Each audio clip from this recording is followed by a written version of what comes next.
Ми прийшли підтримати наших студентів, хоч я тепер і не працюю в БДУ, але студенти не бувають збилими. І це всі наші студенти дороженькі для нас, близькі. І ми всі переживаємо за те, що відбувається, за ту несправедливість, яку ми бачимо навокол і яку чинять над гэтымі фактично дітьми. Хоча це вельми розумні, перспективні люди, це еліта нашого громадства, які повинні стати в перспективі тими людьми, які будуть зміняти нашу країну, наше громадство.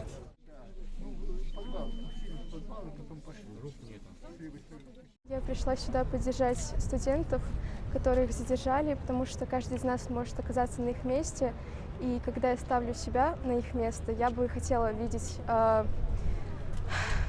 чувствовать эту поддержку, которая исходит не только от близких, родных, а от людей, которые были с тобой в этот момент, которые прошли через то, что прошел ты, но по неволе судьбе они оказались теми, кого все-таки забрали, потому что на их месте мог бы быть каждый.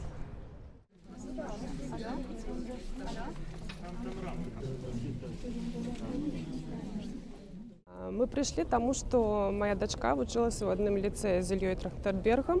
І вельми хочеться, я навіть його бачила у нашому ліцеї, і хочеться, звісно, підтримати його батьків і других обвинувачуваних. Я так само сталося, що я отримала поштовху от Ольги Филатченковой. Она мне отказала на мое письмо. И эта справа, конечно, она вызывает вельми много эмоций, и які навіть тяжко скрывать. И это, я лічу, що це несправедливо, то, що зараз відбувається. І хочеться, щоб це хутчэй все закінчилося. І ось ми тепер тільки так можемо виказати свою підтримку цим людям і спробуємо робити те, що ми можемо. Справедливого суда у нашій країні ці можемо чекати у цій країні поки що. Тому ми віримо, що буде справедливе покарання для тих, хто робить беззаконня і робить зґвалт.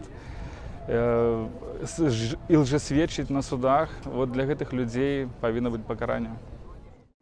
Зал судебного заседания полон. Просьба разойтись.